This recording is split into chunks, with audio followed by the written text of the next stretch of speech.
better strap yourself in. It's time for the Howie Carr Show. It's a great honor. Not nervous. I'm very excited. It's a great opportunity. There's tremendous enthusiasm from everybody. You see it all over the world. It's been a great feeling. Live from an undisclosed location. It is the most humbling feeling, Dan, because, I know how much responsibility goes with this, and so many people are counting on the outcome of this election, what it means for our country, and I'll do the very best I can if I'm fortunate enough to win today. Anything you're worried about today? Thank you. Unchained and unstoppable. Trump looking to drain the swamp in Washington, D.C. I've always been a really big fan of Hillary Clinton, and I followed her policy. I think we need change, but Trump is definitely not the answer. There's only one person qualified to be president. I've never gotten a job that I wasn't qualified for. Who's your captain? Howie Carr. I just would encourage every American who believes like we do that America can be stronger at home and abroad. America can be more prosperous, that we can chart a future on our highest ideals, to take time today to vote, and to join us in supporting Donald Trump as the next president of the United States. Who do you love? Howie Carr. All we want is a fair fight, and I think that's what we want, not just for this election, but for all elections, so that everyone has a chance to actually have their voice be heard, not have it manipulated. But if he loses, he will concede tonight? If he loses and it's, legit and fair, and there's not obvious stuff out there, without question, yes. Rump swabs, hacks, and moonbats beware. It's Howie Carr.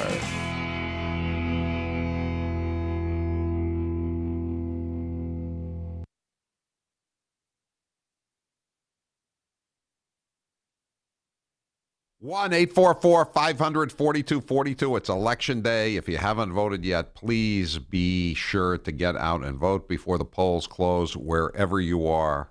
The exit polls are less than an hour away. That's what I'm seeing on TV. But Drudge has already got some posted. He's got Hillary ahead in Pennsylvania. Trump is ahead in Arizona, Georgia, North Carolina, as well as he should be. And Florida and Michigan too close to call. Florida and Michigan too close to call. That's pretty good for Donald Trump. I mean, it's looking like Michigan is the ball game, right? Yeah, I don't know. I mean, I guess it's one of these things where anyone is the ball game. Remember when they always said that all the Democrat senators were the 60th vote on Obamacare? That's the way it goes. I mean, whatever puts you over the top at 11 o'clock tonight or 10 o'clock tonight, that's who the ball game is. But it's looking not bad for Donald Trump. Looking a lot better than it was a few weeks ago. That's for damn sure. All right. And if you'd like to join us, 1-844-500-4242. And if you want to be on the chump line today, we're still trying to get a really good chump line together in the next hour. And press 2 for the chump line. Just go to our regular number, 844-500-4242. And there's just a list here of people who've threatened, not threatened, but have promised. I consider this a promise to leave the country if Donald Trump is elected tonight. Miss Twerkiness, Miley Cyrus. This is from the American Thinker. Anything to get these people to shut up and leave. Miley Cyrus has announced she's leaving. Chelsea Handler, the funny lady, sick, said she would move to Spain. Amy Schumer. How about are there any people who are really funny? They claim I know they're reputed comedians, but is there anybody who's really makes you chuckle when you see them on TV? Are any of those people planning to leave? I don't think so. Just the ones that are more funny, peculiar. Yeah. Barbara Streisand, she told a reporter from Australia, "I'm either coming to your country or if they'll let me in, or Canada." Then there's Lena Dunham and Whoopi Goldberg have also promised to split should Donald Trump be elected. And then there's the Reverend Al Sharpton. He's promised to book a plane ticket as well. If Donald Trump is the nominee, I guess this is an old quote. If Donald Trump is the nominee, I'm also reserving my ticket to get out of here if he wins. Only because he'd probably have me deported anyway. He was born here. How could you deport him? I guess Al is as good about American citizenship law as he is on a teleprompter at the old MSNBC studios. Maybe he confused deport him with make him pay his taxes. That's true. I mean, you'd probably leave if they asked him to pay his taxes. That would be enough to force him to leave. John Stewart, I would consider getting into a rocket and going to another planet because clearly this planet's gone bonkers. I know your ratings are down, John, but that's a little, that's you don't have to go that far. Cher, if he were to be elected, this is all in caps from Cher. If he were to be elected, I'm moving to Jupiter. Oh, okay. And now, of course, we have Mrs. George Stephanopoulos. He's a very objective reporter for ABC News, making $13 million a year. If Trump wins, says Allie Wentworth, for that is her name. That's Mrs. Stephanopoulos. If he wins, we'll start looking at real estate in Sydney, Australia. No guns, no crime. Really? Howie, some of the texters are noticing that all these limousine liberals threatening to leave, they never say they're headed to Mexico. It's always a predominantly white English-speaking country that they threaten to go to. I hear Guatemala's nice this time of year. What about that? What about Honduras? Honduras. Yeah, that's a nice one. I'm looking for. I got a clip here to read from Honduras. Knoxville, Tennessee. Speaking of Honduras. 2 more people have received prison sentences in a scheme to defraud U.S. taxpayers by $10.8 million. 52-year-old Louis Carvajal of Loudoun was sentenced to 30 months in prison. He's a Loudoun man. He's a Loudoun man, at least in the second paragraph.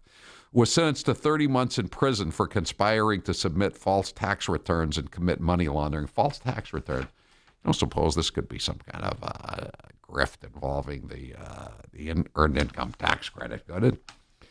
52-year-old Armando Valdez Morales of Oak Ridge. Oh, an Oak Ridge man was involved in this. Also received a 42-month sentence in the scheme. Valdez Morales, a Honduras citizen here illegally. I think that's the 4th paragraph. I would have put that in the 1st paragraph. You'd have put that in the headline. I would have. I would have put it in the 1st paragraph and in the headline.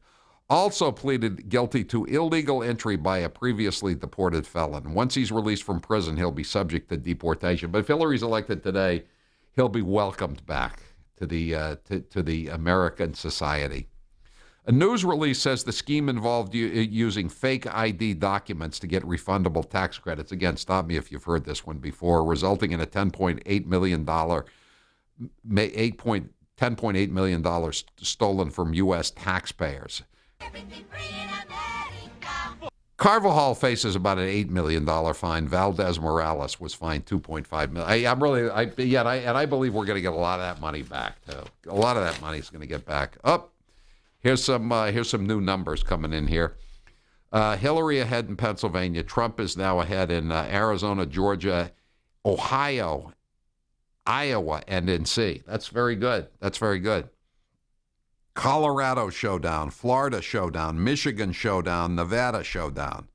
So Trump's got to take a few of these states, but he's all the states that Mitt didn't take. He seems to be doing well in, like for instance Iowa and Ohio. Those are especially Ohio. That's a very big state. And in Iowa, he's been ahead all along, but still, it's nice to see him ahead in these exit polls. And again, you can't really trust the exit polls. They tend to veer left. But the fact that he's hanging in there tight with them is a good sign. By the way, Howie, after all the fuss he made, Colin Kaepernick just told a reporter that he's not voting. He's not voting. It's a good civic role model for all the people. Someone sent me something. Did I mention this last week? Somebody sent me a picture of an OD in New Bedford last week. And the guy was being taken out of the. I guess they gave him some Narcan, and they were taking him to an ambulance to take him away to a hospital. Would you care to guess which NFL jersey he was wearing? Who his favorite player is? It was number 7. Yes, Colin Kaepernick. They still sell jerseys for second string quarterbacks. He's now. I know he's first. I know he's starting now. Yeah, he was. This was it. I meant to tweet that out. I actually, if the guy who's usually listening to the show, he has that. Send me that picture again, and I'll tweet it out. Let's see. Now, I just want to read you a couple of these things from the Globe message boards. As you know, last night, Donald Trump in Manchester, New Hampshire. I was there. The mailroom manager was there. We were all there watching the event, second to last event by Donald Trump. And he gets up there and he announces that Brady has endorsed him. Okay, we knew that. We knew that was happening since the spring. Then he says, Belichick's endorsing me. And I asked Belichick if I could read this, and Belichick said, yeah, let me send you another letter. It's even better. And the letter read just like it was written by Donald Trump. But anyway, there's no one's denying that Belichick and Brady have endorsed, the Patriots quarterback and the head coach have endorsed Donald Trump. So today, the Moonbat paper of record in Boston, the Boston Globe, has like about 1 million Moonbats checking in on the message boards today. Okay, then I'm done with the Patriots. That's the first one. Ha, ha, ha, ha. What a lying bleep bag. What is he? How is he a lying bleep bag? He just announced who he was for. But my favorite one is, if true, the next time the Pats are lined up against a blitz, all the black linebackers should take a knee. That would be good for the Patriots. There would be no one picking up the receivers coming out of the backfield, right? I mean, then they would be all set. I'm starting to suspect that guy doesn't watch a lot of football.